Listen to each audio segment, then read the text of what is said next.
자, 이과 보시기에 심히 좋았더라. 네, 이과에서는 이 문제죠. 나는 누구인가 라는 것입니다. 이 정체성을 무엇에 근거해서 가질 것인가. 여기서 제가 이제 족보 얘기도 했지만, 내가 조상들로부터 물려받은 피를 근거해서 나의 가치와 나의 정체를 볼 것이냐, 아니면 나의 학벌을 가지고 볼 것이냐, 어느 혈색을 가지고 태어난 것으로 볼 거냐, 이런 걸 뛰어넘는 절대적인 어떤 가치를 나에게 내가 가질 수 없을까?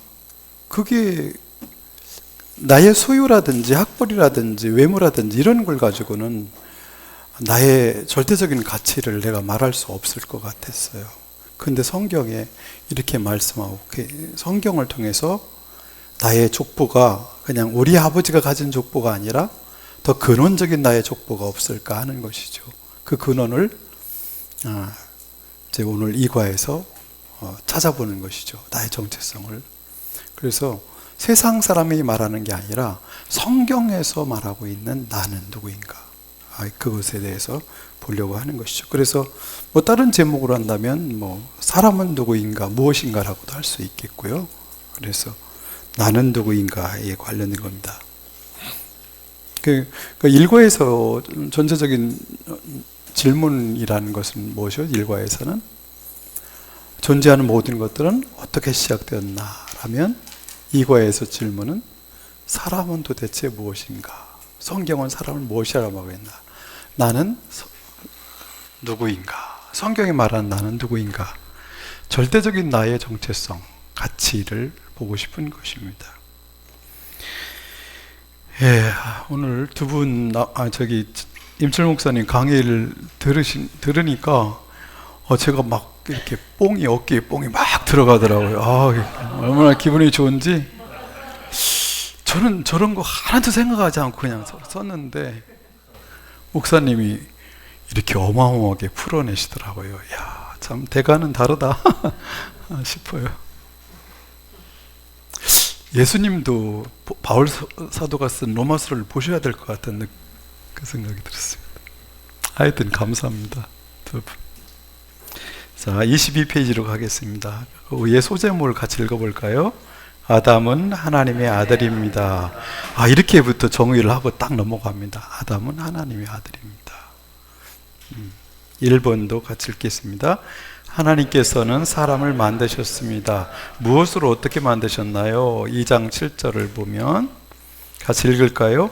여호와 하나님이 땅의 흙으로 사람을 지으시고 생기를 그 코에 불어넣으시니 사람이 생명이 되니라.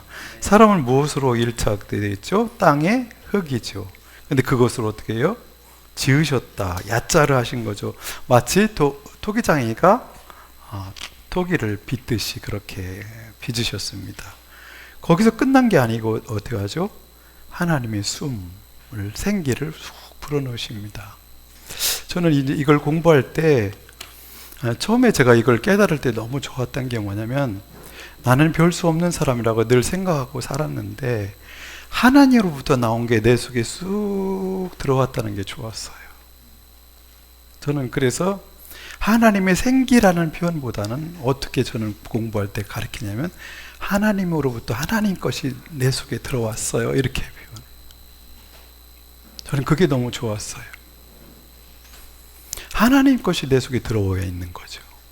그래서 제가 그때만 해도 늘 나의 자존감이 없어서 그 문제로 늘 실험하던 때이기 때문에 힘들고 어려울 때마다 내 속에 들어있는 하나님의 숨이 아직도 있네, 하나님의 생명이 아직도 있네, 그러면서 막 심호흡을 여러 번 해보게 됐어요.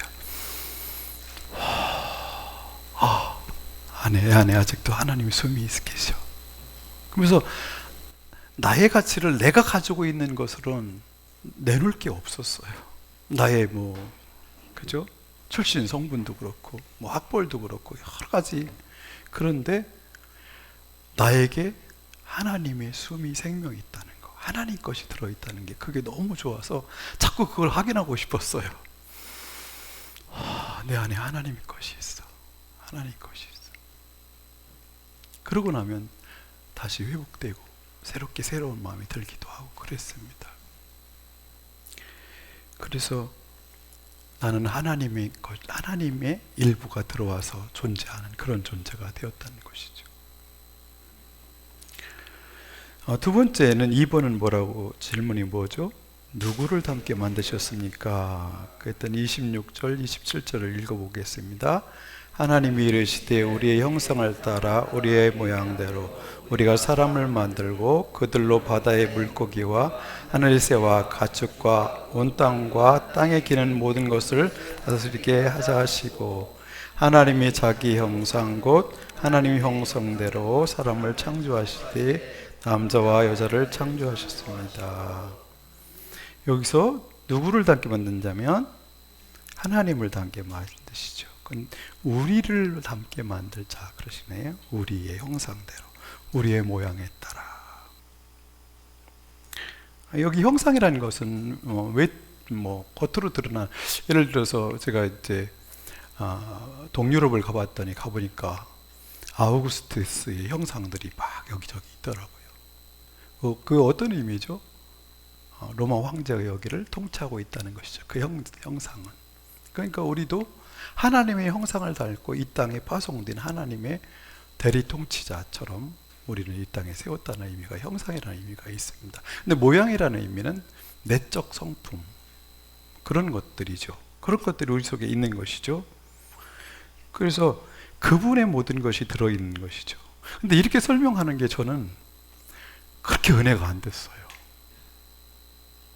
학교에, 교회에서 배우고 학교 가서 이렇게 배워도 그래? 그래서 이런 어떤 생각이 그때는 들었어요.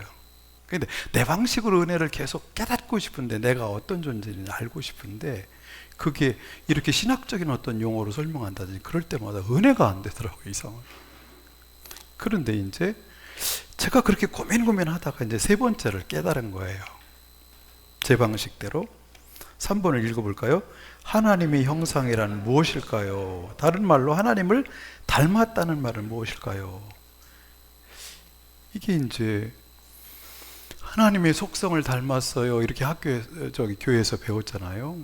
공유적 속성, 비공유적 속성, 이런 얘기도 교회에서 배우기도 하고 학교 가서도 배웠는데, 그것보다도 내 속에 쑥 들어온 말씀이 없을까? 이런 고민을 이제 발버둥치면서 하는데, 뭐가 보였냐면 창세기 5장 3절이 보였어요. 창세기 5장 3절에 보면 같이 읽어볼까요? 아담은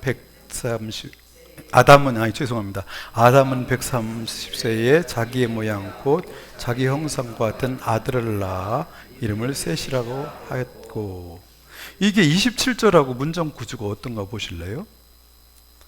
하나님이 자기 형상 곧 하나님의 형상대로라는 말을 대든지, 아니면 26절에 하나님이 우리의 형상을 따라 우리의 모양대로. 문장 구조가 같죠? 그렇죠? 같지 않아요? 아담은 130세를 빼면 아담은 자기 모양고 자기 형상대로라는 말이 나오더라고요. 한 저자가 같은 의도를 가지고 이렇게 표현하고 있다라고 느껴졌어요. 그래서 뭐예요? 이 말은 많이 신학적인 용어라든지 설명을 하고 이러는 것보다 이게 저한테는 굉장한 은혜가 되었어요. 그러니까 하나님의 형상을 닮았다, 하나님의 형상으로 지음받았다, 하나님을 닮았다는 말은 무슨 말이냐 했더니, 아담이 그의 아들, 자기 모양고 자기 형상들 아들을 낳았다는 말과 같은 말이구나. 그래서 저는 이걸 어떻게 바꾸어서 읽었냐면, 하나님이 하나님의 형상과 모양대로 우리를 낳았다, 이렇게 본 거예요. 무리가 없나요? 신학적으로 무리가 없어요? 이렇게 하나하나 이런 게 발견될 때마다 저는 막 미치는 거예요. 가슴이 터질 듯 하는 거죠. 우와.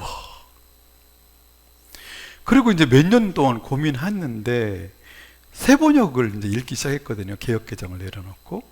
근데 누가복음 3장 38절에 이렇게 표현해 있어요. 그 위는 에노스요, 그 위는 셋이요, 그 위는 아담이요, 그 위는 하나님이시라를, 밑에 세번역에는 뭐라고 돼 있어요? 아담은 하나님의 아들이라고 그냥 표현을 해버리는 거예요.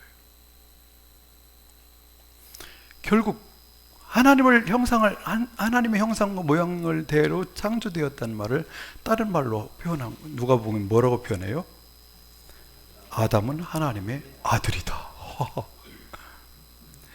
나의 가치를 이것 갖다 찍어 붙이고 저것 갖다 찍어 붙이고 막 돈으로 뭐 학벌로 외모로 막 족보로 갖다 찍어 붙이려고 했는데 그건 저희한테는 아무 힘이 안 됐어요. 근데 이 말은 그렇게 힘이 되더라고요. 나는 하나님의 아들이다. 하나님의 형상을 닮은 하나님의 아들이다. 이건 뭐 반박할 수가 없잖아요. 그분의 형상을 닮은 하나님의 자녀인데. 그래서 저는 이 두 가지로 이 하나님을 닮았다는 것을 이 두 말씀으로 해결을 받습니다. 그것도 가슴 뜨겁게 해결을 받습니다. 그래서 4번을 가볼까요?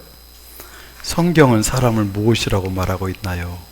당신의 정체성을 성경에 근거해서 한 문장으로 완성해 보세요. 한번 써보시죠.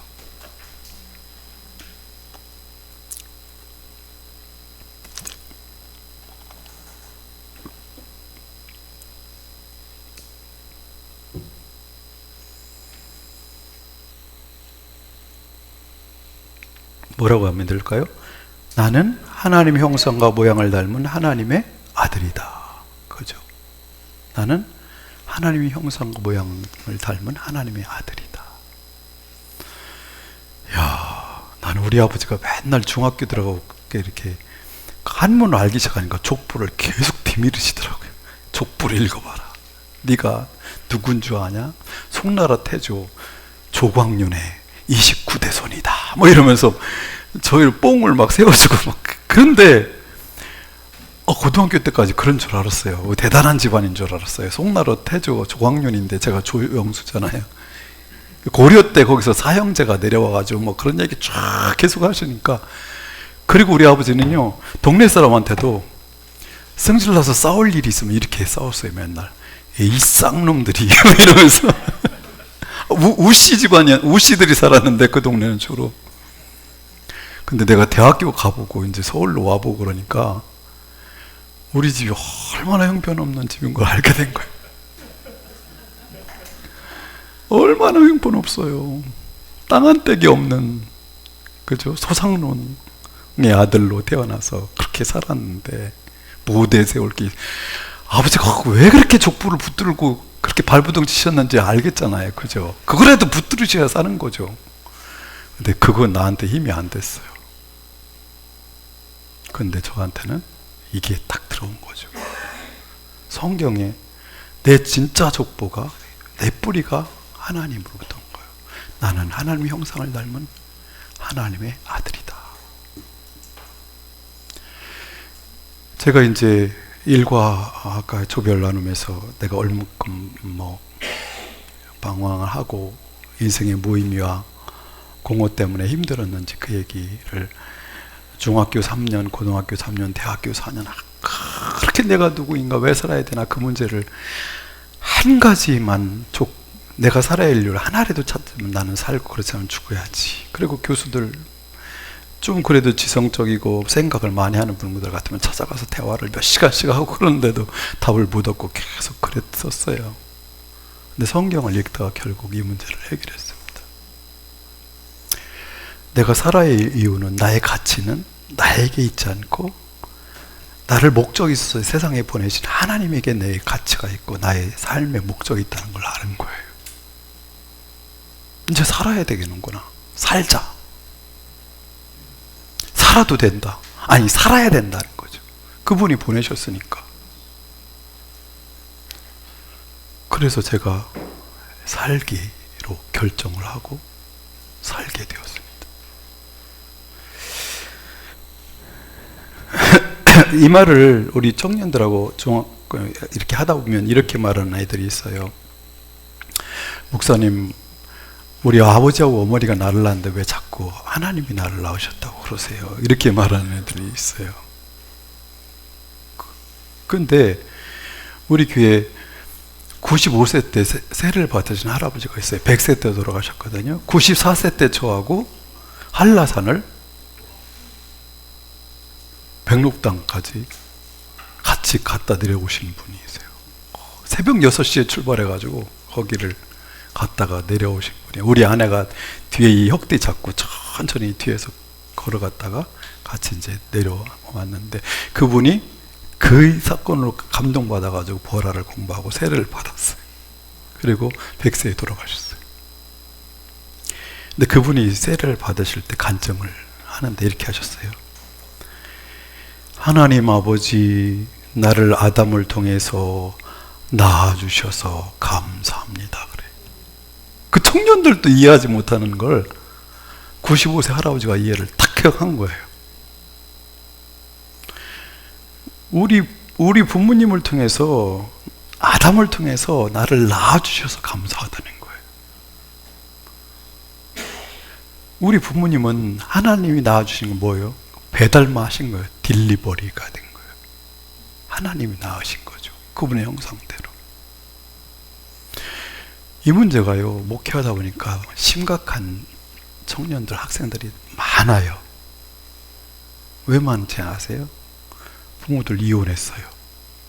이혼한 부모들이 또 이 사람하고 이혼하고 저 사람하고 결혼해서 갈 데가 없는 애들, 이런 애들이 얼마나 이 정체성의 문제로 혼돈스럽고 내가 왜 태어났는지 고민하는지 아세요? 정말 힘들어합니다. 이 문제가 해결되지 않으면 얘들은요, 죽을 때까지 이 자존감을 회복하지 못하고 살아갑니다.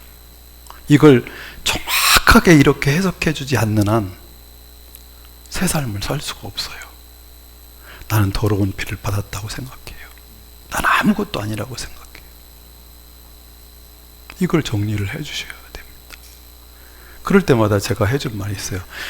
야, 하나님이 네 아버지다. 참 아버지다. 부모는 이 땅에 너를 배달만 하셨다.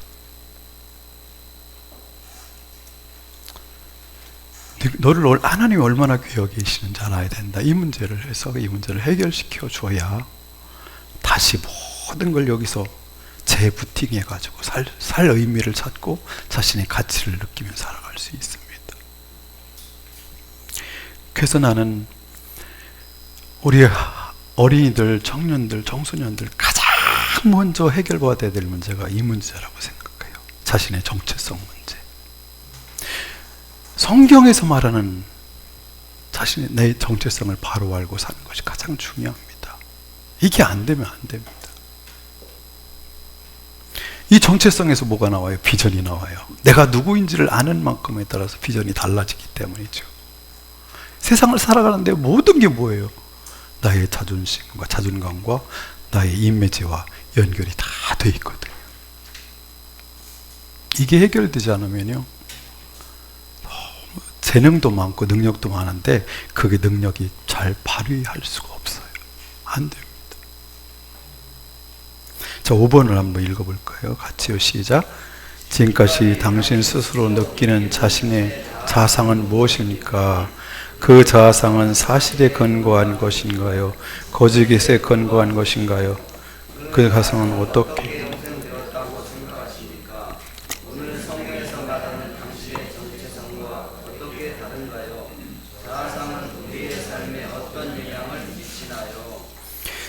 이게 자상이라는 단어를 제가 갖고 온 이유가 뭐냐면, 사람은 생각대로 사는 것 같지만 느낌대로 살잖아요.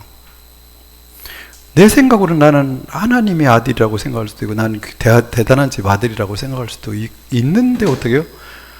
자신이 늘 별거 아닌 것 같은 느낌이 또 올라올 때가 많아요. 저도 그랬고 제가 만나는 청년들, 청소년들도 그런 애들이 많아요. 이 자상이 어떻게 형성되었을까? 얘는 나하고 공부하고 있는 이 친구들은 이 자상이 어떻게 형성되어서 자신을 귀하게 여기는지, 아니면 별 수 없는 존재라고, 뭔가를 성취하면 뭔가 나 괜찮은 사람일 줄 알았는데 성취해도 내가 스스로 느끼는 나는 별거 아무것도 아닌 사람처럼 느껴지기도 하고, 뭘 소유를 하면 내가 괜찮은 사람처럼 보일 것 같았는데 실제로 소유해봐도 나중에 스스로 느끼는 자기는 별거 아닌 것 같은 사람 같이 느껴지고, 별거 아닌 것처럼 계속 자기가 생각되는 거죠. 이 상이, 자신에 대한 상이 그렇게 떠버려요, 자꾸. 결국 그걸로 사는 거거든요. 그걸로. 이 문제를 해결해 주지 않으면 어떻게 살아요? 이 문제를. 그래서 이제 여기에서 제가 이런 단어까지 일부러 갖은 거죠. 그 자아상은 사실에 근거한가요? 아니면 거짓에 근거한가요? 그것이 너를 그 자아상을 형성하게 하는 것은 거짓이라는 걸 알게 해주는 거죠. 거짓이다. 어떤 거에 의해서 그 자아상이 형성될 수 있어요?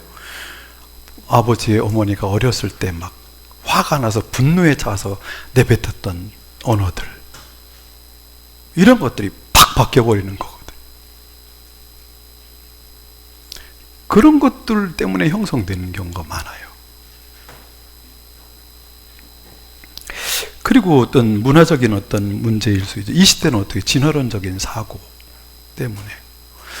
저도 그런 생각을 한 적이 있어요. 나는 진화가 덜 됐나? 옛날에 고등학교 다닐 때 리차드 레드포드 같은 친구들 이렇게 사진 쫙 올라오면 자로 재봤어요. 막 좌우 몇 센치, 코 막. 그런 친구에 비하면 나는 원숭이하고 가깝지. 이게 나는 쟤들은 저기 유럽 놈들은 진화가 잘 된 놈들 같고 나는 덜 된 것 같은 느낌이 막 들기도 하고 그랬었거든요. 근데 이런 문제를 어떻게 해결하죠? 이게 학교에서 배운 걸로 이렇게 형성이 돼버렸는데, 조선시대는요? 조선시대는 어떻게 해요?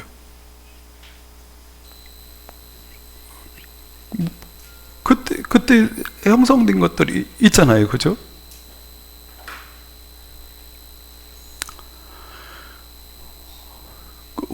무슨 이병헌 나온 드라마 뭐였죠? 그 조선시대. 미스터 선샤인에 보면, 그거 보셨어요? 여기 경건하신 분들은 드라마 안 보시잖아요. 저는 소설 좋아해요. 드라마 좋아해요. 우리 아들한테도 야, 설교자가 되려면 막 소설을 봐야지 막 그러는데 이제 읽기 시작하려고 하는 것 같아요. 그런데 거기서 김태리한테 이병헌이 그 얼음 위에서 한 말이 있어요.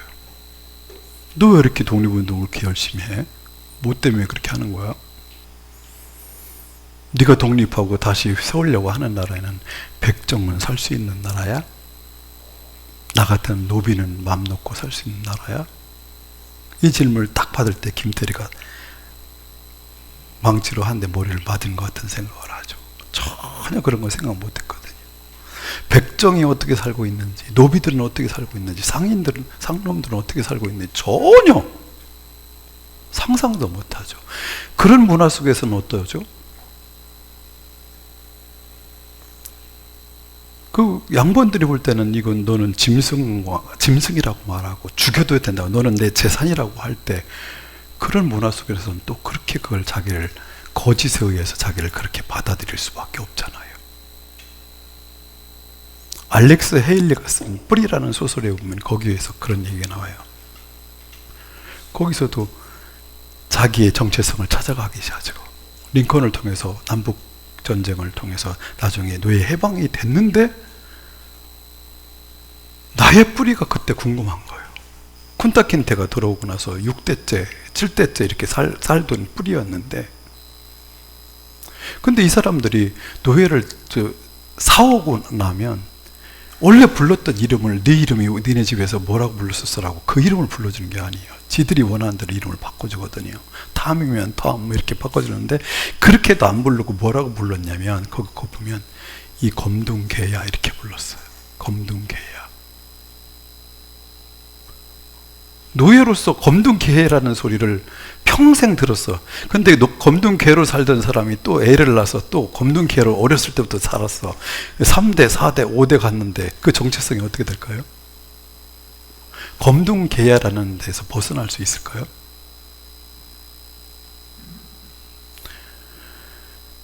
세상의 시스템으로, 아니면 진화론이라는 어떤 학문으로, 아니면 인도의 뭐 그런 신분 제도로, 이런 것으로 막 이렇게 이것이 진리인 것처럼 법이니까 다 받아들이고 살았단 말이죠.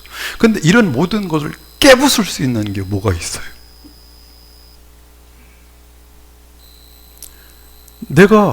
나는 이 노예 해방을 받자마자 흑인이 가가지고 백인한테 가서 너하고 나하고 똑같은 인간이야 이렇게 당당하게 말할 수 있을까요? 눈 똑바로 쳐다보고 못할 거란 말이죠. 그죠? 쫄려. 가기만 하면 발이 부들부들 떨리고 눈을 볼 수가 없어. 이런 문제를 어떻게 바로 해결하고 당당하게 너도 나도 똑같은 사람이고 나는 하나님의 형상을 닮은 하나님의 아들이야 라고 살 수 있을까요? 우리가 해줄 수 있는 게, 복음 전도자가 해줄 수 있는 게 이런 문제가 아니겠습니까? 이 문제를 해결해 줘야 되는 거죠. 여기서 많이 시간을 머무를 필요가 있습니다. 여기서 많은 대화가 필요합니다. 부모님과의 관계는 어땠는지, 아버지와의 관계는 어땠는지, 이런 걸. 저는 그래서 이번에 우리 막내가 여자친구를 소개시켜서 만났는데 딱 하나 물어봤어요. 근데 제대로 대답을 못 들었는데, 네 아버지 자랑 좀 해봐라. 무슨 얘기죠? 너 아버지와의 관계가 어떤지 알고 싶구나, 이 말을 완전 다르게 물어본 거죠. 아버지 자랑 좀 해봐라. 거기서 나오거든요. 거기서. 그래서 이 문제가 해결이 여기 보라를 통해서 해결을 시켜줘야 됩니다. 그래서 내가 지금까지 형성된 나의 정체성은 거짓에 근거한 거구나. 진화론도 거짓, 세상에 돈 중심으로 살아가는 것도 다 거짓, 외모지상주의 이런 것도 전부 거짓, 다 거짓에 의해서 형성된 나의 자아상이라는 걸 알게 해줄 필요가 있습니다. 그래서 제가 어떤 친구는 계속해서 이거 하나만 숙제를 시켰습니다. 집에 가서 아버지에 대한 분노가 떠오를 때마다, 화가 확 올라올 때마다 외쳐라. 나는 하나님의 형상을 닮은 하나님의 아들입니다. 외쳐라. 아버지가 어렸을 때 너를 밟으면서 막 짓밟으면서 했던 그 소리가 들려오거든. 막 열받거든. 나는 하나님의 형상을 닮은 하나님의 아들입니다. 외쳐라. 이 기도만 하고 와라. 이렇게 숙제를 매주 내준 적이 있어요. 이걸 그냥 지식 전달로 너는 하나님의 아들이야 이렇게 한마디 해서 이게 될 리가 없어요. 될 수가 없습니다. 전쟁입니다. 전쟁.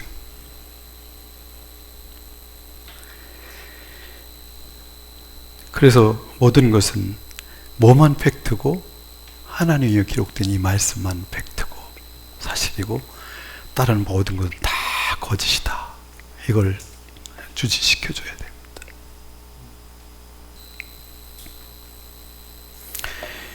이 6번을 읽어볼까요? 사람만이 하나님의 자녀로 만드셨습니다. 그 이유는 무엇일까요? 이건 그냥 넘어가겠습니다. 그냥 하나님과의 사귐을 위한 사귐의 대상으로 하나님 만드신 거죠. 거기 위에 제목을 같이 한번 읽어보겠습니다. 소제목을 같이 시작. 사람은 일하는 존재입니다. 네.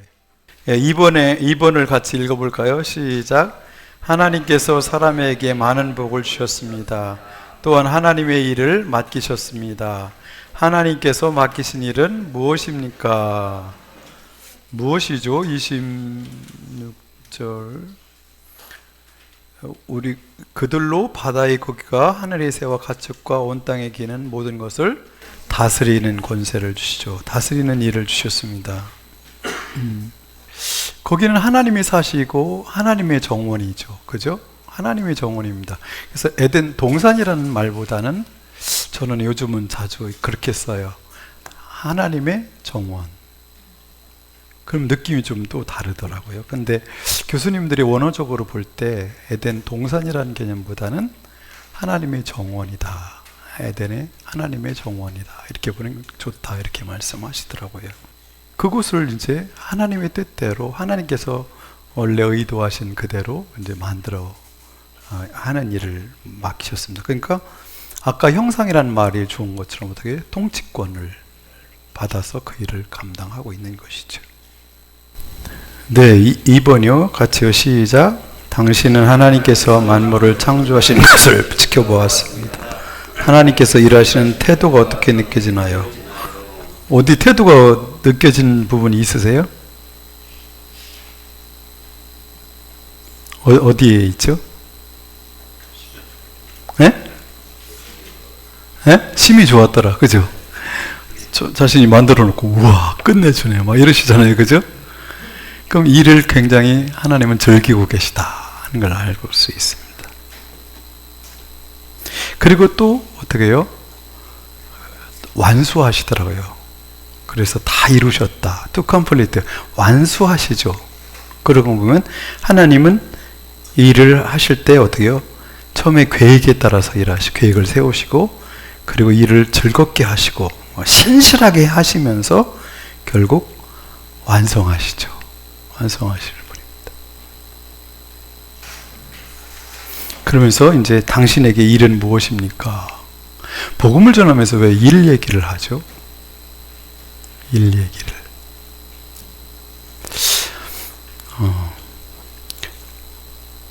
하루 24시간 중에 8시간만 일한다고 해도 3분의 1이잖아요.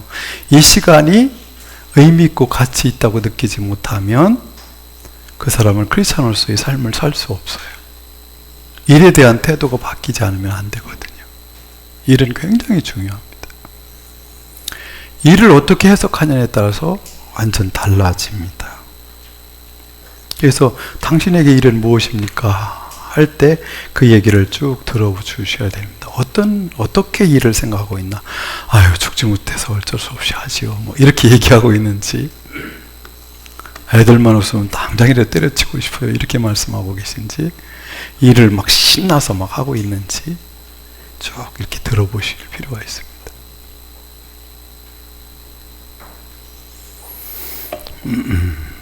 3번을 가볼까요? 이렇게 던져놓고 이제 3번으로 가겠습니다. 같이요. 당신이 사업을 시작한다면 어떤 사람과 함께 하시겠습니까? 당신은 중요한 일이나 중요한 것을 어떤 사람에게 맡기실 수 있나요? 어떤 사람에게 맡기나요? 같이 동업, 이 얘기하면 이렇게 말하는 사람이 제일 많더라고요. 아, 저는 절대로 동업 안 해요. 이런 분들이 있더라고요. 절대로 동업 안 해요. 같이 못하죠, 뭐. 예.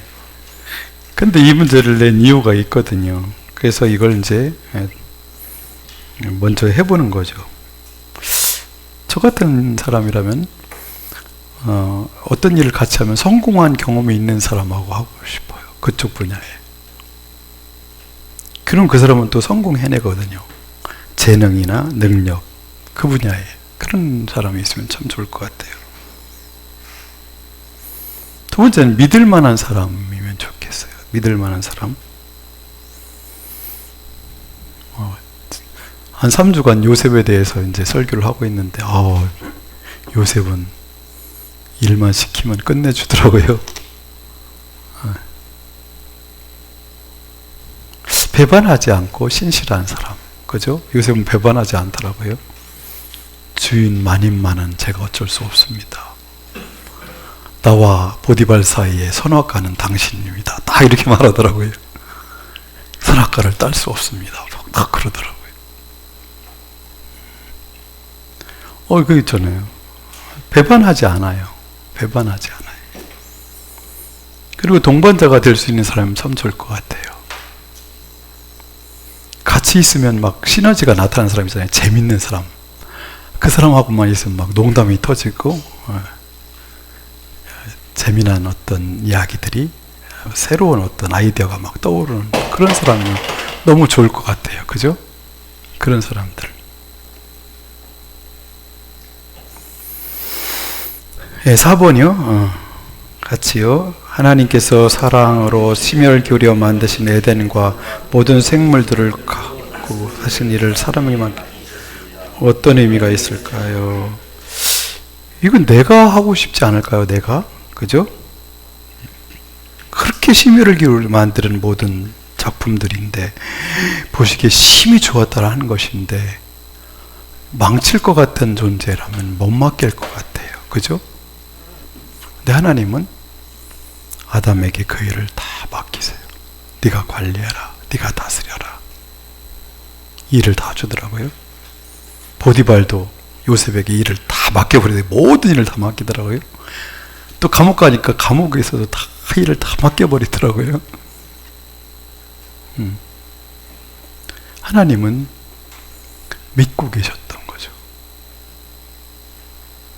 아담을 믿었어요. 너는 내 형상대로 지음받았으니까 잘 해낼 거라고 믿으신 거죠.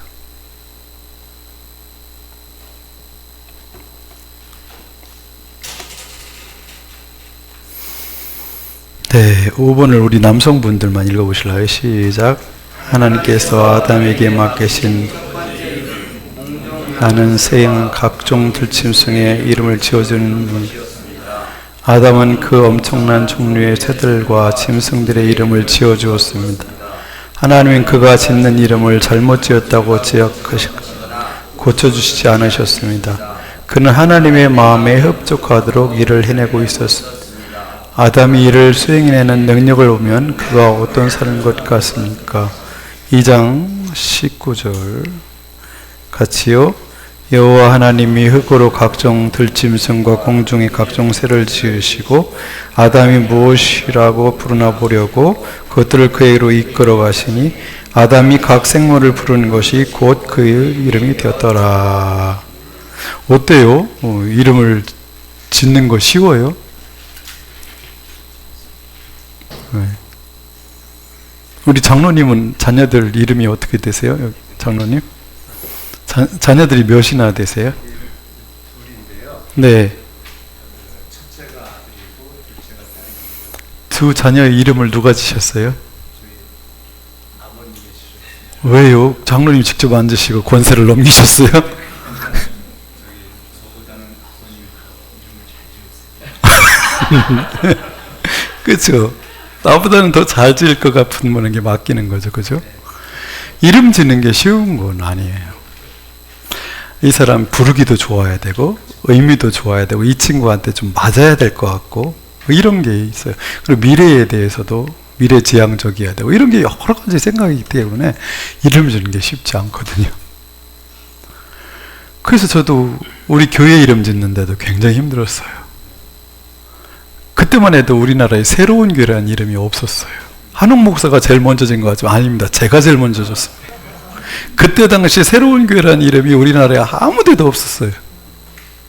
근데 지금 전국에 엄청 퍼졌더라고요. 근데 그 의미는 다 다를 것 같아요. 저는 개혁교회, 리폼드 처치가 아니라 리포밍 처치라는 의미로 쓴 거예요. 한 번 개혁되고 끝난 게 아니라 지속적으로 계속 성령께서 일하시는 대로 계속해서 새롭게 개혁을 해야 된다는 의미로 새로운 교회라고 한 거예요. 뉴 처치가 아닙니다. 리포밍 처치입니다. 서울에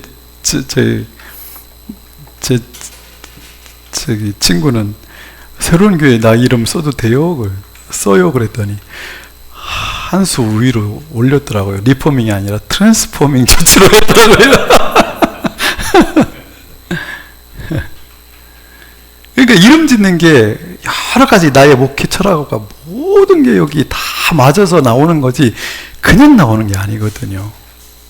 그 교회 이름도 그렇고 애들 이름도 짓는 것도 그렇고 모든 게 그래요. 이름 짓는 게 그래요. 그래서 우리 교회에서도 제가 애들 이름을 여러 줬는데 쉽지 않아요. 계속 기도해야 되고 뭐 하고 막 근데 이름 줘줬다고 뭐 돈 갖다 주는 놈도 하나도 없는데 자꾸 이름을 줘달라고 그러는데 근데 나는 그렇게 고민하면서 기도하면서 이렇게 짓는데 아담은 뭐라고 부르나 보시려고 데려오니까 툭툭툭 보는 대로 이름을 툭툭 쳐주는 거예요. 그냥 보자마자 하늘에서 다운받듯이 툭툭툭툭 이름을 쳐줘요.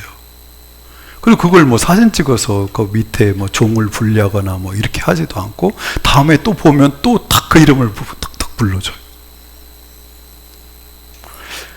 야, 제가 이름을 줘봤기 때문에 우리 애들 이름 짓는데도 낳기 전에 몇 달 전부터 얼마나 그걸 막 고민해요. 사전 넘겨보고 막 별짓 다 하잖아요. 한자도 뭐가 좋을까 찾아보고. 근데 이름 짓는 게 그렇게 힘든데 아담은 툭툭툭툭 던지더라고요.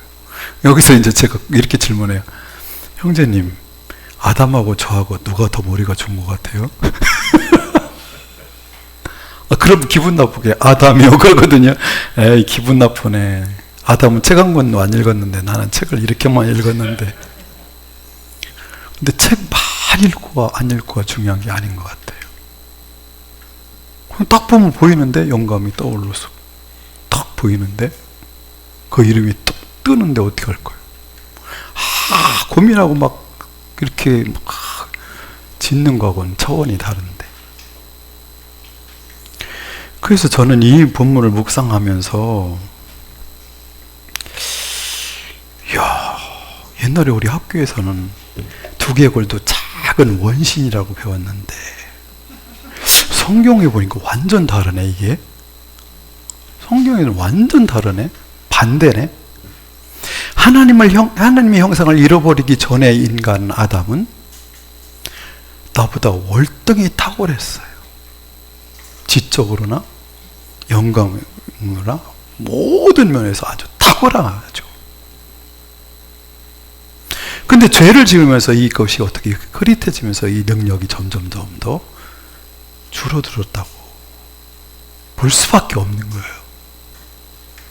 그래서 저는 타락하기 전에 하나님의 형상을 아직 잃어버리기 전에 아담의 상태를 저는 이렇게 이름을 줬어요. 원형인간.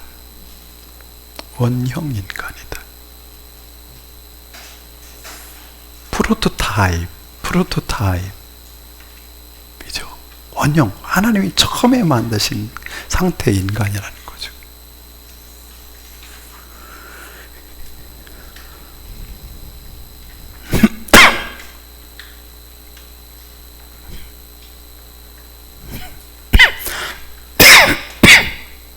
어떻게 동의하시나요? 이 부분에. 신학교에서는 이런 말을 하지 않지만 저는 이 말이 그렇게 좋아요. 이게 저에게 엄청난 힘을 줘요.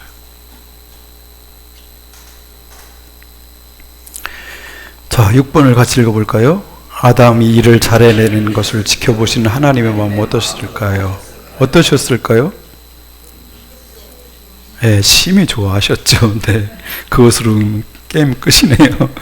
그 밑에 박스 것을 읽어보겠습니다. 시작. 성경은 사람이 태초에 창조될 때부터 다른 피조물과는 차별되게 창조되었다고 합니다. 사람은 하나님을 닮게 창조된 하나님의 자녀인 것입니다. 또한 하나님께서 하실 일을 맡아 감당하는 동역자요 관리자로서의 아담이 각종 생물들의 이름을 지어주는 것을 보면 아담의 능력이 지금 우리의 것보다 월등히 탁월했음을 알 수 있습니다. 자신의 신분을 알지 못하고 다스려야 할 것들을 두려워하며 섬기는 것은 참으로 서글픈 일입니다. 그렇죠? 줄들 치셨죠? 중요한 부분에. 첫사람 아담은 타락하기 전에 우리보다 월등히 탁월한 존재였습니다. 월등히 뛰어나신 분입니다.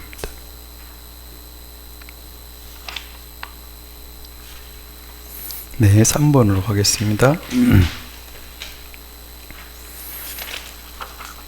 네, 거기 소제목을 같이 읽겠습니다. 하나님은 아담을 사랑하시고 좋아하십니다. 3번. 하나님과 첫사람 아담의 관계는 어떻습니까? 하나님을 닮았다고 합니다. 당신은 자신을 닮은 자녀를 볼 때 어떤 마음이 듭니까? 어떠시나요? 목사님은 아들을 보실 때, 딸을 보실 때 어때요? 너무 좋으세요? 우리 뒤에 우리 부목사, 유목사한테 어때요? 그대의 아들, 딸들을 볼 때 느낌이 어떤가? 그랬더니 어떡하니? 이런 생각이 든다고. 이거 잘 써먹어요, 제가. 여러 가지 복합된 말이죠, 이게. 그죠? 어떡하냐. 아이고, 나를 닮아가지고.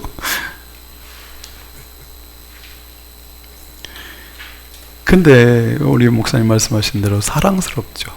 사랑스럽습니다. 그냥 뭐 핏줄이 땡기죠, 그냥. 이건 어쩔 수 없는 것 같아요. 핏줄이 땡기는 것.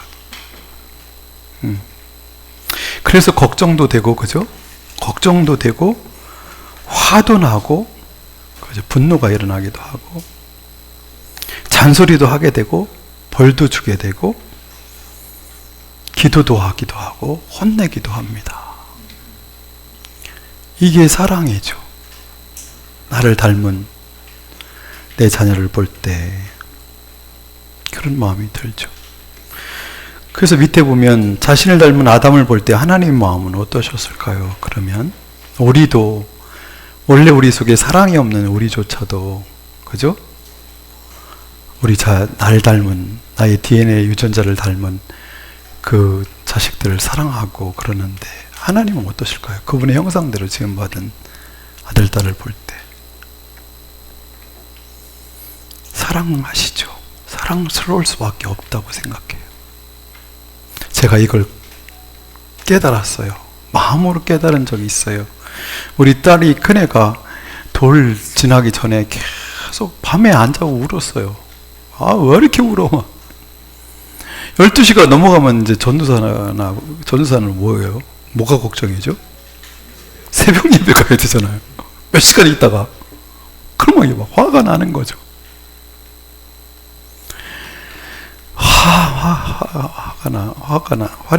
화냈다가 앞집 거기 주인 아줌마한테 엄청 혼나기도 하고 그랬는데, 그 집은 예수도 안 믿었는데 얼마나 예수 믿는 사람보다 더 멋있는지 그때 고민 많이 했어요. 이거 교리가 잘못된 거 아니야? 저분은 천국 갈 것 같고 난 못 갈 것 같은데, 그런 생각 많이 한 적이 있는데. 그러면 이제 계속 울면 어떡해요? 방법이 없으니까 제가 이제 안고 업고 이렇게 한 바퀴 동네 할렐루야, 그 노래 참 많이 들었어요. 우리 딸은 할렐루야 하고 한번 돌고 오면 이제 자면 재우고 이제 그랬는데, 막 그렇게 화났다가도 다음날 아침에 보면 이거 방긋 웃을 때요. 그냥 끝나잖아요. 거기서 또 그러면서 그 머리카락도 이제 짧아가지고 몇가락 없는 걸 짊어져가지고 살짝 이렇게 예쁜 위치에다 갖다 놓고 막 이러는 걸 보면서, 그날 제가 이런 생각했어요. 내가 왜 그러고 있지 얘한테? 어제까지 했는데 열받았는데.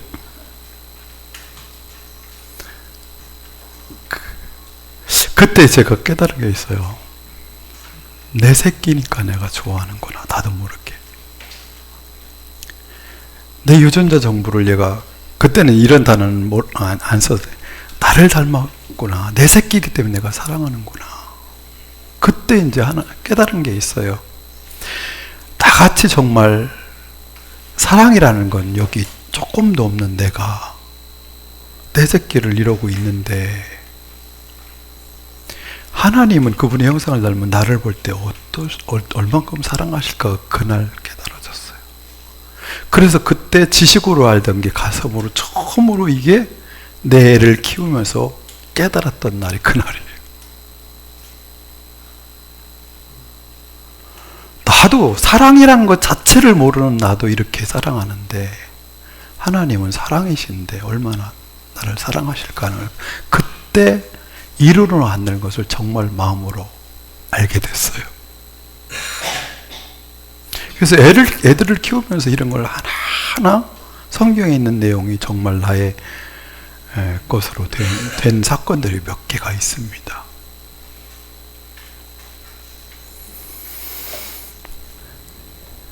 그래서 하나님은 역사 전체를 통해서 계속해서 어떻게 하시죠? 사랑하시니까 광야 40년도 막 굴리시기도 하고 막 바벨론으로 포로도 보내시기도 하고 그러시면서 그분의 일을 계속 하시잖아요. 우리가 사랑하는 방식보다 훨씬 대단하게 사랑하시더라고요. 떠나보내시고 아브라함도 떠나라 하시더니 야곱도 하란으로 떠나보내시고 요셉도 이집트로 팔려가게 하시고 막 이게 하나님이 사랑하시니까 이런 일을 계속 하시잖아요. 두 번째는 뭐죠? 2번, 하나님은 아담을 보시고 참 좋아하셨습니다. 31절 뭐라고 되어 있죠? 31절 보시기에 심히 좋았더라. 그래서 이과 제목이 보시기에 심히 좋았더라가 된 거예요. 그때만 해도 이 말이, 제가 그때만 해도 40대 30대 초반 막 이럴 때니까 하나님이 나를 보시고 좋아하신다는 말이 전혀 느껴지가 않았어요. 하나님 분노하시면서 나를 바라보시는 것 같은 느낌이 들기도 하고, 나한테 많이 화가 나게 있는 하나님 이런 걸 생각났는데 그렇게 느껴지기도 하고, 사랑하신다는 말까지는 그냥 알겠어요. 근데 좋아하신다는 것은 받아들일 수가 없는데 이 단어가 계속 나를 괴롭히는 거예요. 뜨는 거예요. 하나님이 보시기에 심히 좋았더라. 하나님이 나를 보시고 심히 좋았더라 하실 수 있을까? 사랑하지 이렇게는 하실 것 같아요. 참지 내가 뭐 이렇게는 하실 것 같아요. 근데 좋아한다고 하실 수 있을까 하는 거죠. 좋아한다고? 여러분 이건 되시나요? 잘들? 하나님이 나를 좋아하실 것 같아요? 안 좋아할 것 같아요. 근데 이제 우리 아이들을 키우면서 이런 걸 이제 하나하나 경험합니다. 우리 교회 바로 옆에가 우리 아이들이 다 다닌 중학교예요. 중학교가 그냥 길 건너가 바로 중학교, 거기 바로 농구장인데 우리 막내가 농구를 초등학교 때는 맨날 축구만 하더라고요. 새까맣게 탔는데 제 엄마가 얼굴이 새까매가지고 얘들도 새까만 피부인데 거기다 더 새까매가지고 그러고 다녀요. 맨날 축구하고.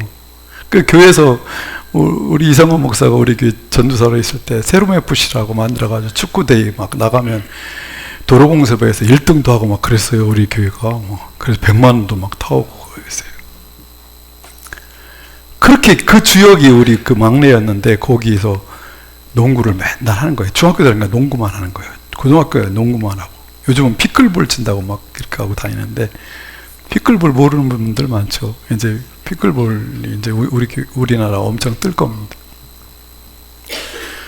근데 얘가 있을 때는 그 목소리가 웡웡하는 목소리, 굵은 목소리가 이렇게 들리면 내가 목양실에서 쪽창문 내놓고 이렇게 쳐다보면서 이렇게 줌 렌즈를 해가지고 칙칙칙칙 막 찍거든요.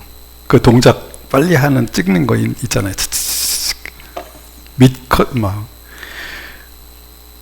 근데 우리 아들은 어떻게 생각하고 있을까? 아버지가 나를 이런 마음으로 지 소리만 나면 내가 내다보고 있고 사진도 찍고 이런다는 걸 알까? 그냥 아버지가 무섭기만 할지도 모르는데 얘는. 그런데 실제는 아니잖아요. 보고 싶잖아요.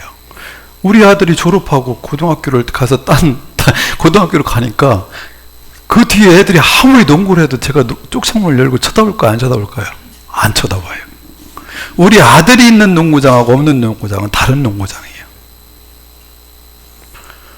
내가 엄청 좋아하는 줄 몰랐는데 관심 없는 줄 알았더니 좋아하고 있었더라고요. 우리 애들을. 저는 이렇게 하나하나 깨달았어요. 하나님이 나를 사랑하신다. 나를 좋아하신다. 그리고 세 번째, 일을 맡겨주신 것을 보면 3번, 하나님께 중요한 일을 맡겨주신 걸 보면 사람을 믿고 계신 것이 틀림없다는 거죠. 믿고 계신 것이.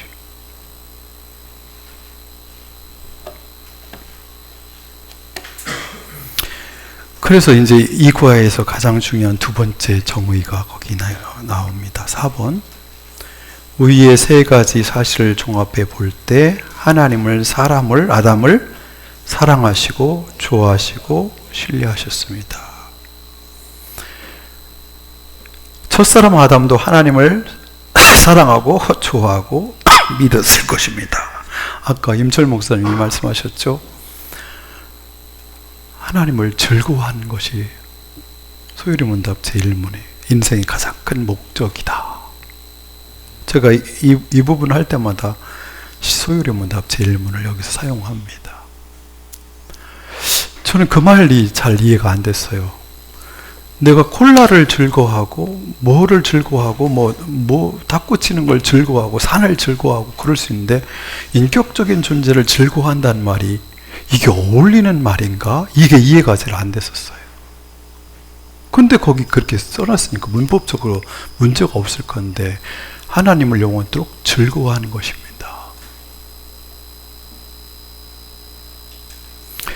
근데 이제 그것도 애들을 키우면서 알았어요. 제가 어디 갔다가 저녁에 오면 애들이 어렸을 때는 세면홈이 앞에 현관 앞에 나와서 아빠 막 이러잖아요. 다. 그럼 뭐 얼굴이라도 머리라도 한 번씩 이렇게 하고 안아주는 척이라도 해야 이제 가서 또 놀잖아요. 그때 이제 이 말도 알았어요. 깨달았어요. 즐거워한다는 말이 이거구나. 예배가 별거 아니구나. 즐거워하는 것이구나. 하나님을 경배하는 것이 별거 아니구나. 하나님을 즐거워하는 것이구나. 하나님이 나를 즐거워하시고 나도 하나님을 즐거워하는 것이다. 이걸 알게 된 것이죠. 그래서 일과에서 가장 중요한 명제 첫째는 뭐예요? 나는 하나님을 닮은 하나님의 아들이다. 두 번째, 하나님은 나를 사랑하시고 좋아하시고 믿어주신다. 아멘입니까? 근데요, 그러다가 몇 년을 지났어요. 이렇게 해가지고 힘들게 이 정의를 내렸는데 몇 년 있다 발견한 게 뭔지 알아요?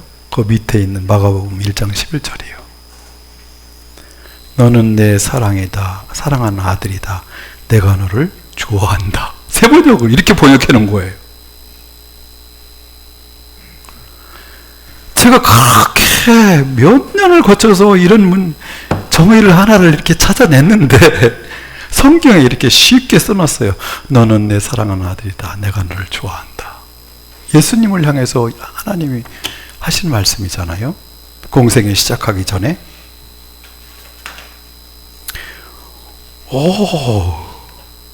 근데 이때부터 또 내 속에 갈등이 있어요. 아까는 뭐 때문에 갈등이 있었다고요? 사랑한다는 걸 받아들일 수 있는데 좋아한다는 걸 몰라, 이게 안 느껴졌다고 그랬잖아요. 근데 이 부분에서 이런 질문이죠. 하나님 아버지께서 예수님께 한 사랑 고백입니다.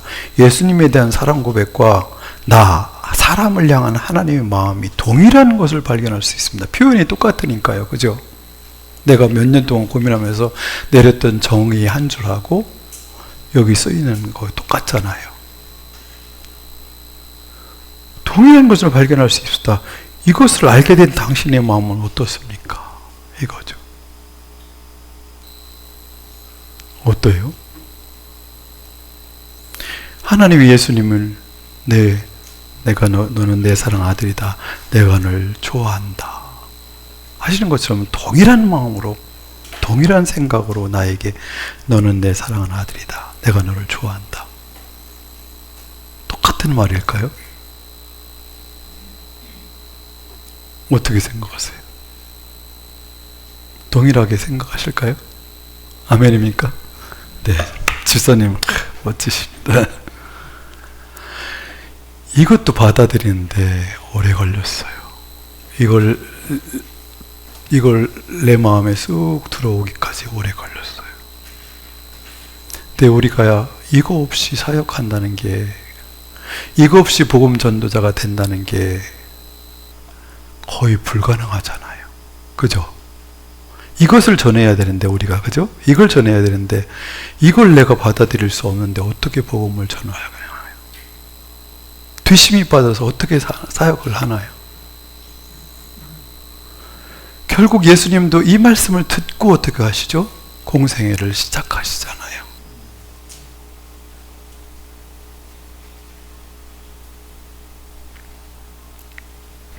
나중에 묵상하다 보니까 그렇더라고요.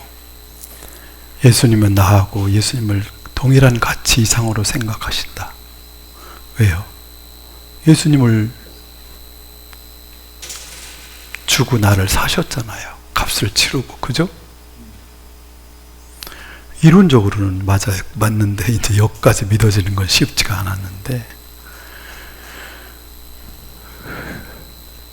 신학한 사람들은 자꾸 이렇게 따지려고 하죠. 예수님은 하나님의 아들이고 우리는 사람이라는 거예요. 죄 많은 사람이라는 거예요. 우리는 하나님의 아들이 아닌가? 그래서 제가 지금 전개하고 있는 이 논리를 잘 알으셔야 돼요. 처음부터예요. 하나님의 형상을 닮은 하나님의 아들로 우리는 출발한 거예요.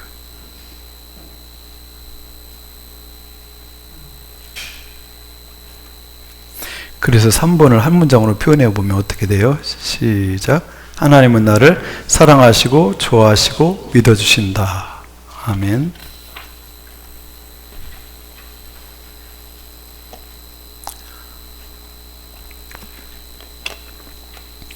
이게 이제 둘이 1대1로 할 때는 대화를 하면서 천천히 이 말을 들은 심정도 들어보고 계속 하셔야 됩니다. 그러면서 나도 간증을 계속 하셔야죠. 양육하시는 분도 내가 이 말을 처음에 이렇게 깨달을 때 어땠는지, 처음에 이게 받아들여졌는지 안 받아들여졌는지, 뭐 이런 얘기를 계속 해야 됩니다. 이것만 있으면요, 무슨 일을 해도 사역을 하든 뭐를 하든 뒷심이 생깁니다. 하나님이 나를 사랑하신다는 확신, 좋아하신다는 확신.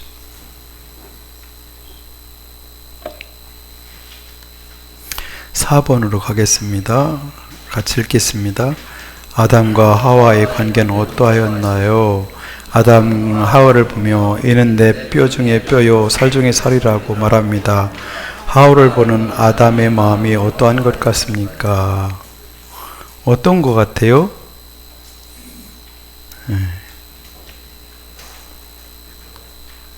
예뻐요. 예뻐요.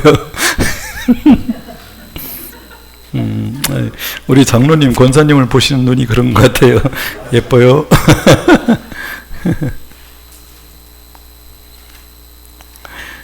그러니까 어느 날 눈을 딱 떴는데, 옛날 첫날 눈을 떴을 때 하나님이 창조하신 자연 만물을 보면서 얼마나, 그걸 이어령 교수는 뭐라고 표현했죠? 울었을 것이다. 그렇게 표현하잖아요.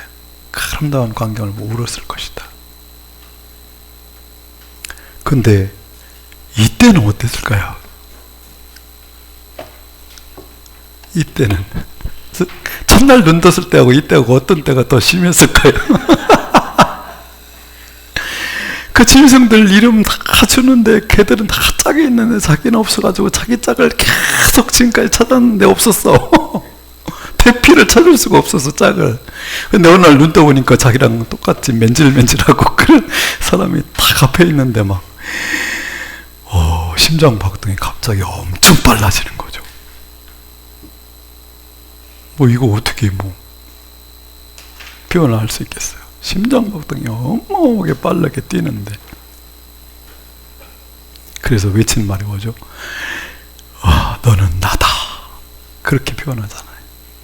너는 내 뼈 중에 뼈요 살 중에 살이다. 너는 나다. 이렇게 말합니다.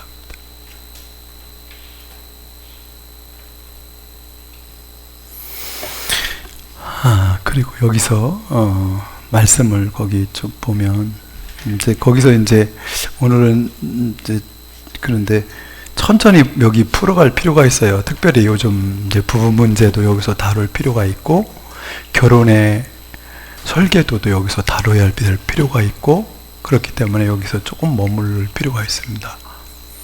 부부 문제로 고민하는 사람들도 이런 문제 가지고 여기서 좀 많은 시간을 끌을 필요가 있어요.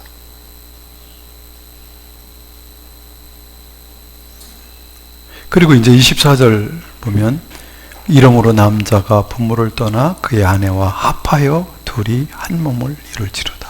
연합하여 둘이 한 몸을 이루라. 이걸 이제 많은 분들이 뭐라고 하죠? 결혼의 설계도다. 사랑해서 결혼하는 게 아니라 어떻게 해요? 그러면 사랑에 식으면 이혼해도 된다는 얘기인데 아니다. 너와 너는 너무 다르다 하는 거죠. 제가 금년 1월 달에 우리 앞에 계신 곽진희 목사님 아들내미가 필리핀에 있어서 결혼했어요. 보홀섭이라고. 그래서 주례를 해달라고 그래서 제가 거기까지 갔다 왔거든요. 근데 달라요. 그 자매는 필리핀어예요. 필리핀. 그리고 이 친구는 한국 사람이에요. 언어도 다르고 문화도 다르고 성도 다르고 성경 유형도 다르고 다 많이 달라요. 그래서 이걸 어떻게 뭔 메시지를 줄까 고민을 많이 했어요. 처음에 이만큼 준비했다가 결국은 다 자르고 조금만 하고 5분 안에 모든 걸 끝냈어요. 딱 우리 아들이 딱 시계를 세더니 모든 순서를 5분에 끝냈어 그러더라고요. 좀 아깝긴 하죠. 거기까지 비행기 타고 갔는데. 근데 그거죠. 너희들은 너무 다르다. 근데 목적이 뭐냐? 둘이 한 몸을 이루는 것이다. 이 다름을 어떻게 예수 그리스도 안에서 한 몸을 이루어갈 할 것이냐. 그래서 서로 관계가 영적 관계로 들어가면 이 다름이 두 사람에게 듀나미스가 될 것이다. 폭발적인 능력으로 작동할 것이다. 이 얘기를 이제. 근데 다름 때문에 도저히 못 살겠다고 하면 이건 하나님을 꼭 만나게 하면 성경용도 완전 반대된 사람 만나게 하시잖아요. 그죠? 희한하게 그렇게 꼭 다른 사람하고 만나게 해주시죠. 아까 뒤에서 김 전사님하고 우리 집사님 하는 거 보고 뒤에서 이상한 목사가 아이고 완전 다른 사람 만나게 하셔가지고 뭐 어쩌다고 뒤에서 그러더라고요. 희한하게 엄청 다른 사람 만나게 하시잖아요. 그죠? 그래서 한 몸 되면 거기서 파워가 엄청나죠. 근데 한 몸을 이루지 못하면 서로가 엄청나게 상처를 주고 파괴적 관계가 돼버리죠. 파괴적 관계가. 영적 관계가 되면 서로에게 큰 에너지가 되는데 파괴적 관계가 돼서 사람을 힘들게 할 수 있습니다. 그래서 이 원리 하나만이라도 청년들한테 누구든지 알려줘야 됩니다. 결혼을 왜 해? 결국 하나됨을 완성하기 위함이야. 결혼을 왜 해? 이 결혼은 사랑의 시작이니까 사랑을 완성하기 위해 하는 거야. 이것이 이제 원리로 좋을 필요가 있습니다.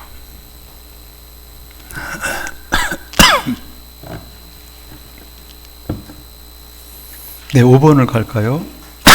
시작. 아담이 살고 있는 환경은 어떠했나요?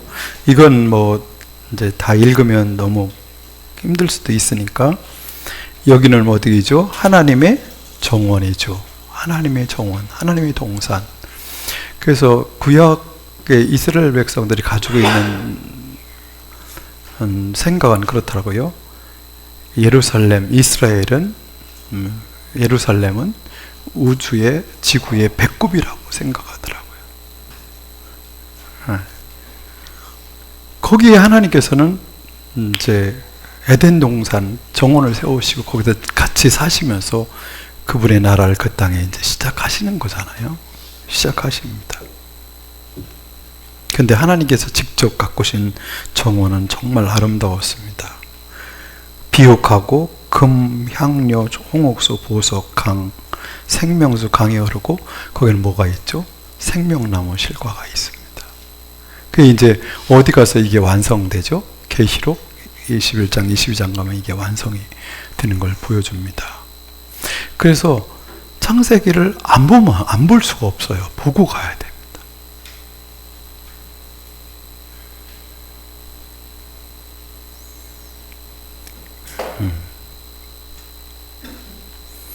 그래서 그곳은 언제 온전한 곳이죠. 하나님의 정원에서 하나님께서 주시는 것을 필요한 모든 것을 공급받으며 살 수 있는 곳을 제공받았습니다. 6번이요. 같이요. 아담에게는 일이 있었습니다. 그 일은 에덴 동산을 가꾸고 개발하여 각종 생물을 다스린 것이었습니다. 그 일은 아담에게 수고와 고통이었을까요? 아니면 자부심과 기쁨을 주는 일이었을까요? 자신의 가치를 느낄 만한 사명이 있었다는 점에서 그의 삶은 어떠했을까요?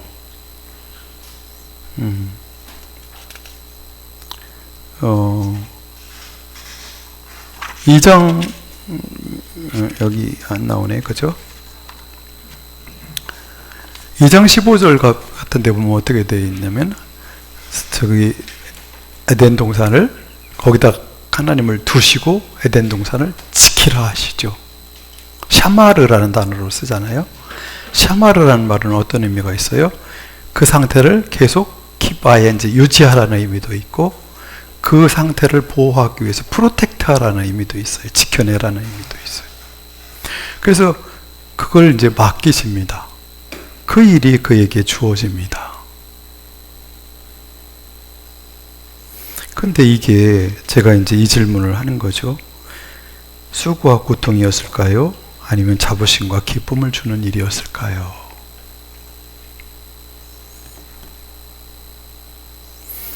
하나님은 일을 즐기신 하나님께서 그 엄청난 하나님의 일에, 그 하나님의 나라를 가꾸는 일에, 세우는 일에 어떻게 해요? 동참시키십니다. 그러니까 하나님께서 직접 하실 일을 나야가 맡아서 한다는 의미에서 어떤 거죠? 이건 굉장히 자부심을 느낄 만한 일이죠. 아마 뜨거운 열정으로 그 일을 하면서 살았지 않았을까 생각이 들어요. 너무 즐거운 마음으로. 하나님의 그 일에 동참하는 자로서 내가 부름받은 거죠. 그래서 그 일을 하는 데 있어서 자부심과 기쁨과 보람을 느꼈을 거예요. 보람. 사람은 보람을 먹고 산다고 그러잖아요. 김기성 목사님 책을 보면 그 얘기를 정말 많이 하더라고요. 보람 얘기. 사람은 보람을 먹고 삽니다. 보람을 먹고 삽니다. 그 일을 통해서 얼마나 성숙해지겠어요. 그죠? 그 일을 함으로써. 우리 목회자로서 아니면 내가 부름받은 일을 정말 하나님께서 주신 일이라고 생각할 때, 그것이 될 때 우리는 계속 성숙해지고 멋있어지고 매력적이고 아름답게 변하죠. 일이 사람을 정말 멋지게 변화시키는 것이 일입니다. 그 일을 정말 신실하게, 그 힘든 일을 하나하나 해낼 때마다 사람을 아름답게 만들어 가시죠. 그래서 처음에 하나님께서 그런 마음으로 하시는 그 일에 동참해서 같이 하나님처럼 일을 즐기고 기뻐하면서 보람을 느끼며 하는 그 일을 히브리어로 그냥 제가 이렇게 정했어요. 아보다로 쓰기로 했어요. 타락하기 전에 하나님 같은 심정으로 즐기면서 하는 그 일을, 제 이제 동합측 선배님이 아보다라는 책을 썼어요. 일에 관련된 걸. 거기서 이제 그분이 그렇게 쓰기로 약속을 해요. 그 책에서 저도 같이 그 일을 써요. 아보다라고 약속을 해요. 아보다. 어떤 일이? 타락하기 전에 하나님께서 즐기시면서 하는 그 일. 그리고 그 일에 동참해서 아담이 하는 그 일을 아보다라고 쓰기로 하는 거죠. 아보다. 그러면 수고와 고통으로 변해버린 일. 그래서 일이 서바이벌 모드로 바뀌잖아요.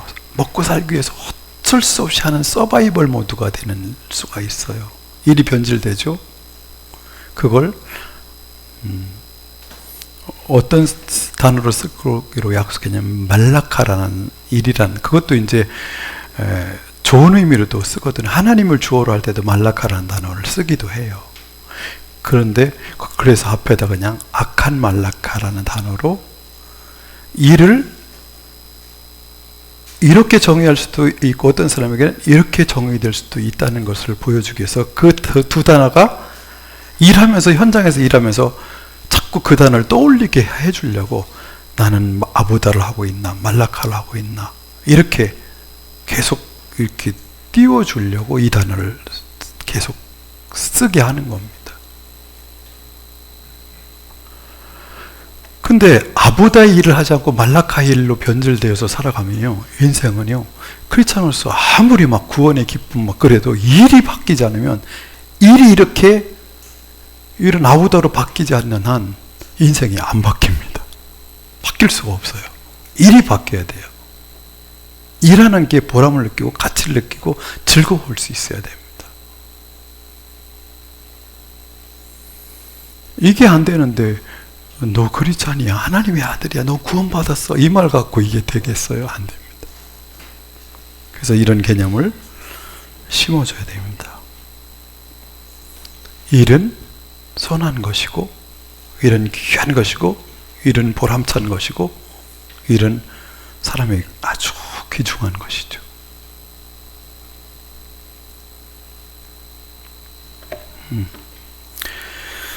자, 29페이지 갈까요? 소제목을 같이 읽겠습니다. 하나님은 아담에게 샬롬을 주셨습니다. 아담의 에덴에서의 삶을 다음 그림으로 표현해 봅시다. 그리고 그의 삶을 자신의 말로 설명해 보세요. 거기 가운데 아담이라고 되어 있잖아요. 그죠? 아담 밑에 가로가 있는데 거기다 뭘 쓰면 좋을까요? 나라고 쓰든지 자기 이름을 쓰시기 바랍니다. 나. 그럼 그 위는 동그라미는 뭘 쓰면 좋을까요? 네? 하나님, 그렇죠? 하나님을 쓰면 좋고요. 좌측에도 동그라미 있고 우측에 있고 밑에도 있는데, 제가 이제 이걸 눈치를 채시려면 어디로 가야 되냐면, 큰 3번은 뭐예요? 하나님과 사람의 관계를 다뤘고요. 큰 4번은 뭐와 뭐의 관계를 다뤘어요? 아담과 하와, 이웃과의 관계를 다뤘고요. 5번은 뭘 다뤘어요? 땅과의 관계를 다뤘죠. 에덴과의 관계를 다뤘죠. 그죠? 그리고 6번은 뭘 다뤘죠? 일을 다뤘죠. 그러니까 3번은 뭐예요? 하나님, 위는 하나님이라고 쓰면 되겠고요. 좌측은 하와라고 쓰면 되겠고요. 오른쪽은 에덴이라고 쓰면 좋을 것 같아요. 에덴. 그리고 밑에는 일이라고 쓰십시오.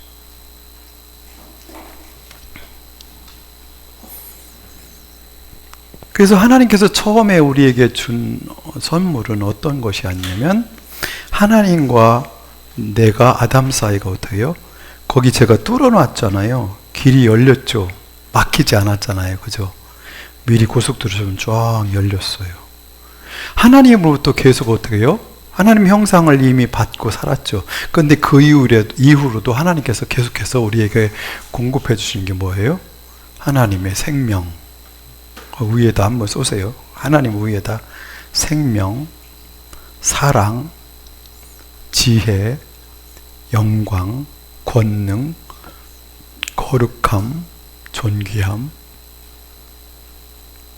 이런 것들이 계속 이런 것들이 계속적으로 어떻게 해요? 공급되죠. 공급됩니다. 그럼 나는 거기에 대한 어떤 반응을 감사로 할 수도 있고, 그죠?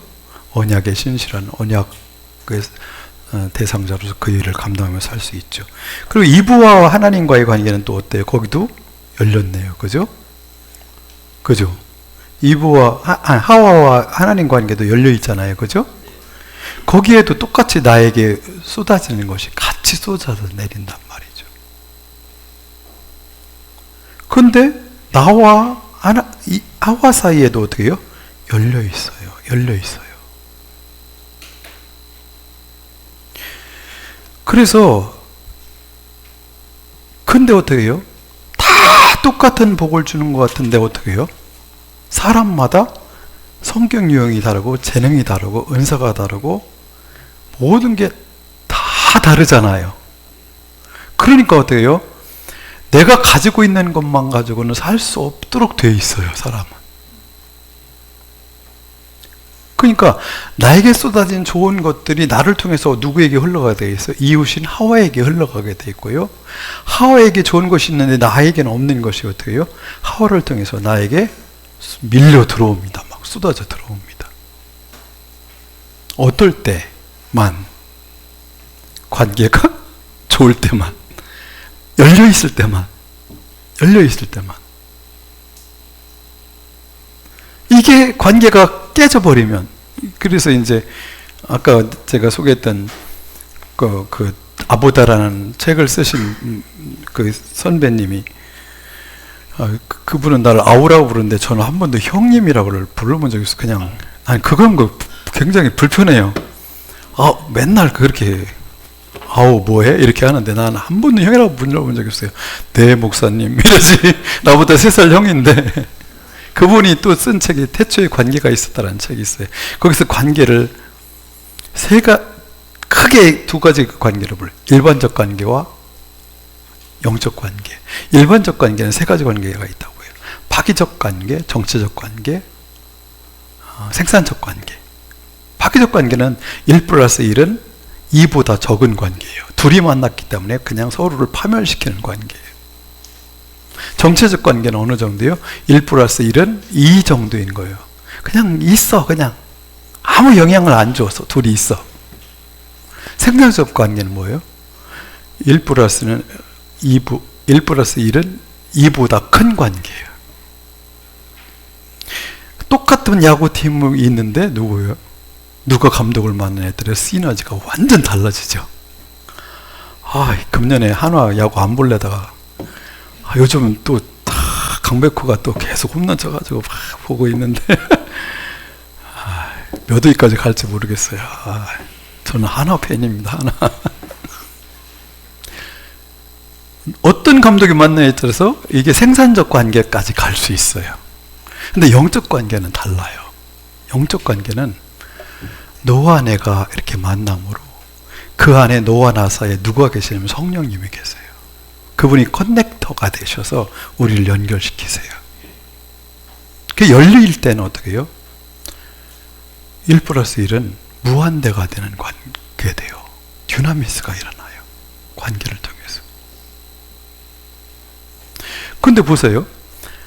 하와 한 명만 있으면 어떻게 해요? 둘만 잘 지내도 서로가 같이 살면서 변화가 일어나고 치유가 일어나고 1년, 2년, 3년, 10년, 20년, 30년 살면서 그게 일어나요. 근데 한 명이 아니라 하나님이 선물을 얼마나 많이 주세요. 주위에.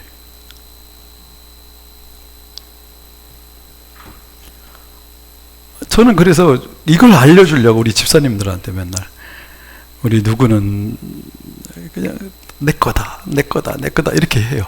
여기 뒤에 우리 이상환은 내 거다, 뭐 유인엽은 내 거다, 전현민은 내 거다. 우리 집사들 은사가 다 다른데 하나님이 다 붙여주셨어요. 필요할 때마다 이거 좀 하면 좋을까? 어떤 다들 다 해요.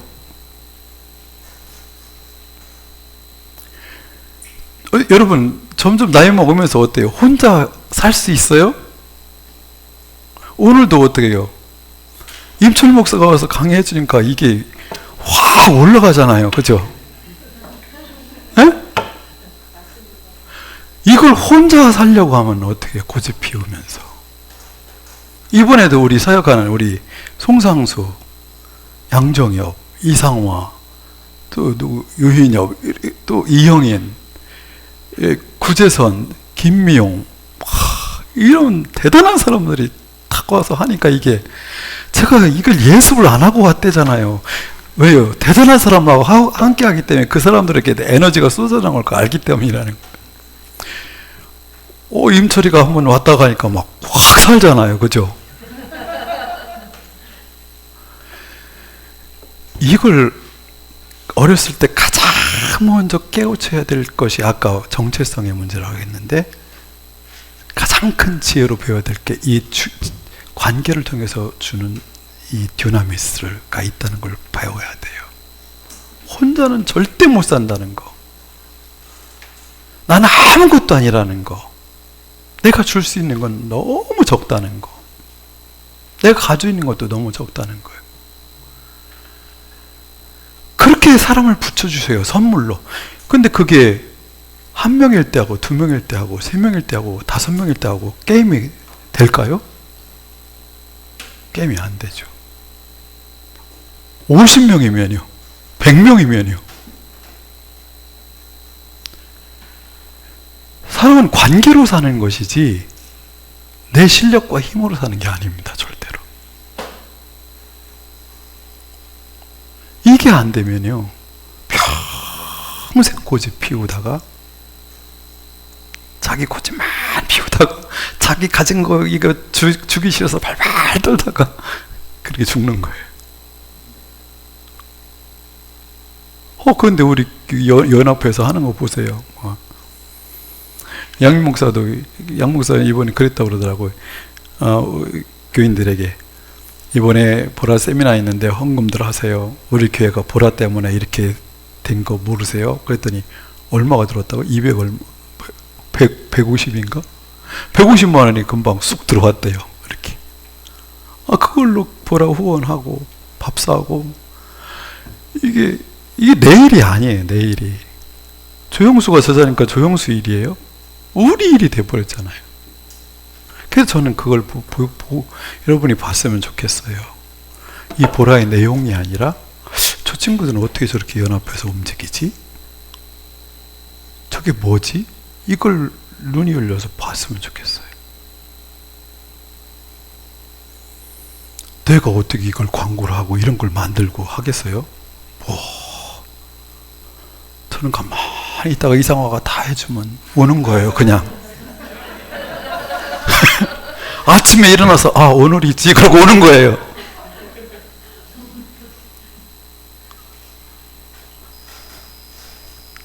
그래서 이 관계가 얼마나 중요한 거예요. 이게 관계가 너무 좋은데, 또 사람은 어떻게 했어요? 영만 있는 게 아니라 혼만 있는 게 뭐가 있어요? 육으로 살잖아요. 육이 있잖아요. 에덴과의 관계는 육의 문제예요. 육에는 뭐가 걸려 있어요? 우리에게 걸려 있는 게 뭐죠? 건강의 문제, 먹는 문제, 돈의 문제가 걸려 있죠. 그죠? 그래서 저 사람은 건강하다고 할 때 뭘요? 몸만 건강한 걸 건강하다고 하지 않아요. 하나님과의 관계가 좋으냐? 하와의 관계가 좋으냐? 또 세 번째 보는 게 뭐예요? 땅과의 관계가 좋으냐? 에덴과의 관계가 좋으냐? 필요한 것이 하나님께서 저 사람에게 필요한 대로 다 편하게 공급해 주시고 계신지, 그죠? 돈에 찌들지 않고, 그죠? 에덴이 쓰고 싶은 대로 쓰라고 이렇게 손 벌리고 있잖아요. 그죠? 열려 있잖아요. 필요한 데 써 그러시잖아요. 하나님이 여기 함께 하시면 쓰라고 하잖아요. 건강 문제도 땅에서 나는 거 잘 먹으면 건강할 것이고, 몸 중요해요. 사람 몸 중요해요. 혼 중요해요. 영 중요해요. 그죠? 그리고 또 중요한 게 뭐예요? 일하지 않고 사면 돼요? 일해야죠. 일을 해야죠. 사람이 일을, 직업을 갖고 사명을 가지고 사역을 하고 살아야죠. 이 네 가지 영역, 자기 자신과의 관계까지, 이렇게 이 네 가지 영역이 다 좋은 관계, 처음에 이런 관계로 사람은 인생이 출발돼요. 이것을 저는 이름을 뭐라고 붙이면 샬롬이라고 붙였어요. 샬롬의 상태다. 하나님 우리에게 뭘 선물로 주셨어요? 샬롬을 선물로 주셨다. 이 샬롬의 상태를 뭐라고 그래요? 1과에서는 뭐예요? 그 상태가 안식이죠. 안식. 이 샬롬의 상태가 하나라도 무너지면 안식에 이를 수 있어요? 없어요? 안 돼요. 안 되게 돼 있어요. 힘들어요. 그래서 여러분, 이게 보라 전체 이야기니까 이걸 목사님들은 어디 강의에 가서 이거 가지고 강의 한 30분 해주세요. 그러면 아무것도 준비 안 하면 이거 가지고 그냥 한 30분, 1시간, 2시간 할 수 있으면 좋을 것 같아요. 이것만 가지고. 충분히 할 수 있어요. 이게 세상 모든 물리를 특이하는 원리라고 생각해요. 이보다 더 큰 물리는 없어요. 제가 볼 때. 이게 성경의 모든 이야기잖아요. 성경에 있는 모든 관계잖아요. 그래서 이걸 계속 보셔야 됩니다. 어떻게 설명할까? 이게 실제적인 삶 속에서 어떻게 사용될까? 이런 문제. 넘겨서 8번. 같이 읽어볼까요? 시작. 자신이 알든 알지 못하든 이 땅의 모든 사람은 하나님과 어떤 관계인가요? 어떤 관계인가요? 자, 예? 생득적 관계. 네, 생득적 관계. 예. 저 말이 무슨 말이냐면요. 성경에서는 언약적 관계로만 말하는 것 같잖아요. 하나님과 우리 사이 언약을 통해서 아버지가 되고 이제 신약에 놓으면 언약적 관계란 말이죠. 그죠? 근데 저는 구약의 1장과 1과 2과를 통해서 언약을 맺기 전부터 우리는 하나님과 날 때부터 그분과의 관계가 맺어진다 그래서 생득적 관계라는 말을 쓰는 거예요. 생득적으로 태어나자마자 나는 하나님의 형상을 닮은 하나님의 자녀로 태어났으니까 하나님과 나 사이에는 생득적 관계로 어떤 관계예요? 창조주와 피조물의 관계이고 한 걸음 더 나가서 아버지와 아들의 관계입니다. 이 질문을 하면 불신자고 여기 이과 공부했어요. 답이 어떻게 나올 것 같아요? 지금 목사님이 대답한 거랑 똑같이 나와요. 불신자고 공부했는데. 이 질문이 엄청 탁월하죠. 제가 만들었어요, 이 질문을. 자신이 알든 알지 못하더니요. 여기는 불교도 포함되고 이슬람교도 포함되고 무신자도 포함되고 모든 사람이 자신이 알든 알지 못하던 이 땅의 모든 사람은 어떤 관계예요? 하나님과 아버지와 아들 관계예요? 창조주와 피조물 관계예요. 이렇게 이제 고백을 그 사람이 대답을 하고 여기다 쓰고 나서는 이제 게임 끝이에요. 이렇게 고백했는데 뭐.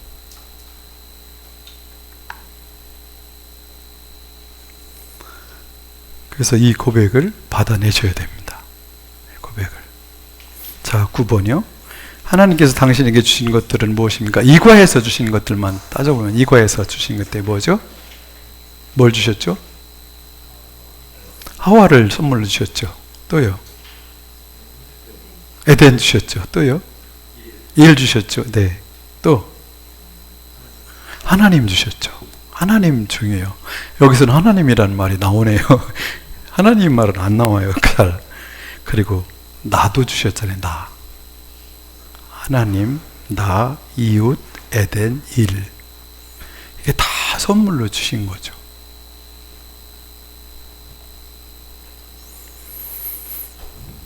자, 오늘 만남을 요약해 보세요. 1번. 뭘 하면 좋을까요? 이과에서 가장 제가 강조한 거 첫 번째. 나의 정체성의 문제. 나는 하나님을 닮은 하나님의 아들이다. 딸이다. 아들이다. 2번은 뭘 하면 좋을까요?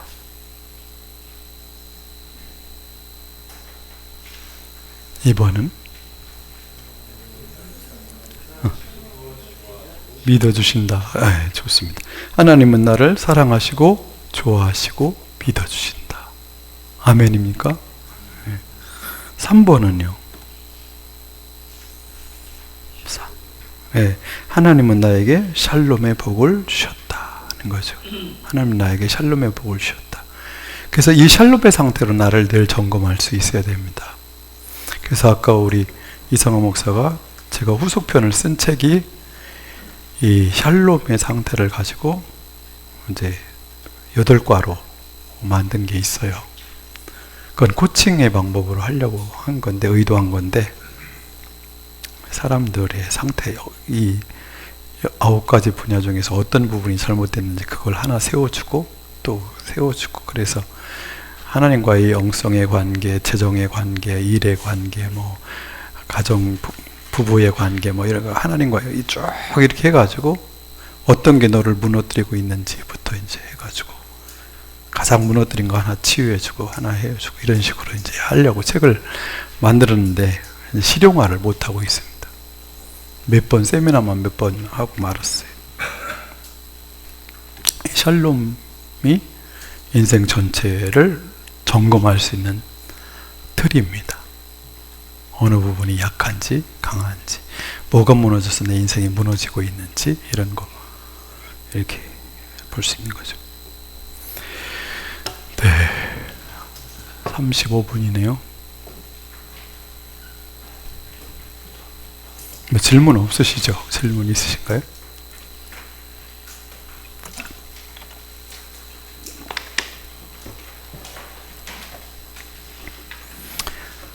그러면 우리 세 가지의 요약점을 붙들고 우리 한번 기도하실까요?